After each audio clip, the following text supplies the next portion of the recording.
this time is for real. We have a question from the audience. Exactly, it's about social services. And it says, how will you pay for after-school programs currently paid for by the food tax? All right, we'll start in the same order with Luis. Well, the food tax, if you go back to 2010 when it was proposed, was not designed for social services. It's not what it was for. It was for police and fire. That's what it was for.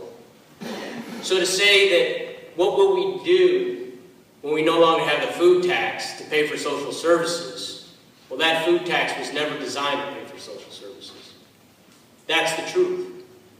That's the way it was proposed. It was proposed to maintain police and fire. $148 million, no cops since 2008. Now, some of that money may have been used for social services, but I doubt it. Social services, I would budget just like anything else, but you got to set priorities. And what are your priorities? It doesn't do you good to have social services if you're not in a secure environment. If there's lawlessness everywhere. Government should do 3 things primarily. After that, all of it falls into place. But they need to provide security, infrastructure, and the rule of law. That's what government is designed to do. And so when you talk about social services coming out of the food tax, well, that was what, it was never proposed for that. And so I would just go through like anything else, a budgetary process, set the priorities, and then pay for the social services just like anything else. But there's going to be give and take. The money is not infinite. Your money is not infinite. Because this is all your money. It's your tax money. Whether it's property taxes, sales taxes, or the food tax, it's your money. So when you say, how do you pay for it? How do you pay for it?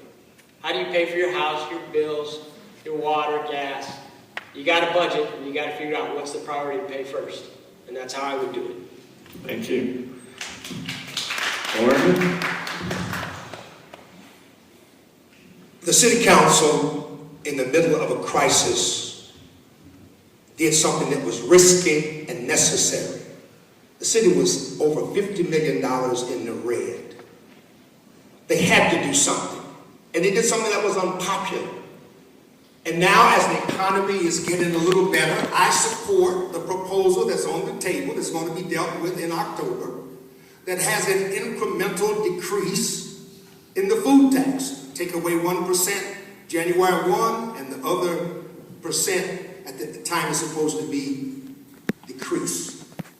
So I want to commend the council for doing something that they had to do to keep the lights on, to provide safety.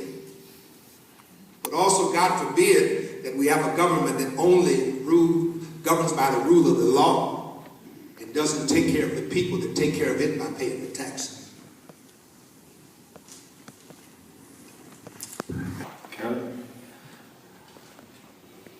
On the taxes, I'm just against any more taxes because I haven't seen any change in my household.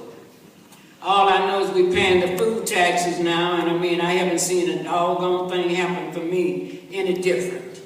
So why should I keep on paying the tax? I'm not for it then. Unless I can feel some difference, guess what? I'm just not about the person or the thing or the issue. I want to see change in my household. And if I can tell you about, the new mayor, I kind of like, he got a couple of plans I like, the recycling program.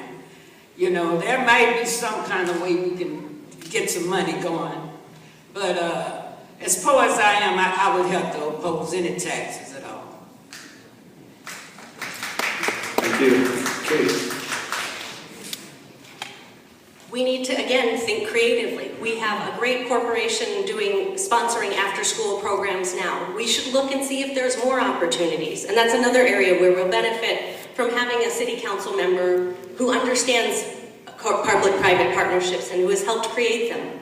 We can also look to federal grants AmeriCorps volunteers would love to come in and support these after-school programs. So let's go out and let's make sure we're pursuing those resources so that we can stretch our budget as far as possible. Those after-school programs are essential. I hear from mothers all the time who say that it's the difference to whether or not they can make it home from their job on time, and they want to know that their daughter is safe, learning in a great environment.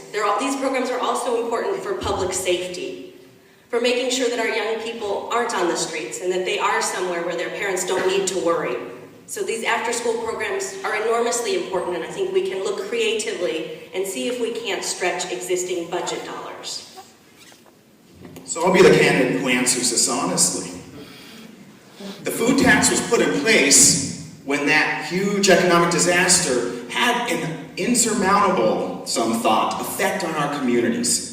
And it was put into place to serve as a floor to protect our, right here in this district, Hermoso Pool, I've talked about it, the South Mountain Community Library, the Pueblo Museum, the Rio Salado Habitat Project, our after-school programs, our senior centers, our cops and our fire, and yes, the food tax pays for that. And I am the only candidate, again, who says you cannot let that floor fall out from under it. I'm going to speak with you honestly, right? I mean, when I took on our pile at Roosevelt, you know, there were repercussions. When I'm going to say that I'd protect the funding that's in place from the food tax, there may be repercussions. But 82 PAC, Phoenix After School programs, are in place because of that food tax. You take it down in half by 1%, 41 of them are gone. Guess what? Those vital city resources that often don't end up in our neighborhoods, guess where they're going to disappear from? Our neighborhoods. And I'm right here telling you I don't like food taxes. But the few dollars it will cost every resident compared to the detrimental effects it will cost our neighborhoods is dangerous, and it really deserves a critical and honest answer. And I'm going to be honest about it. I won't repeal it. There, I said it. I will not repeal it because our libraries and these programs and our parks and our kids and our seniors matter more to me than giving you an answer that isn't straightforward. I will protect the food tax. It is set to expire in 2015. Love to see it expire by then. You put me on council, I'm going to work my hardest to make sure we find another revenue source. But I'm going to tell you right now, I'm going to protect it until 2015 when we get that answer about how to protect those services. Because if you start reducing it and you don't give our residents and voters a straight answer about protecting it, then you're cutting all of the great feel-good and meaningful programs that we all mention in our answers. So yes, I will protect it. I'll be the only candidate up here who will say 100%, I will protect that food tax until it's set to expire in 2015. And that's what sets me apart.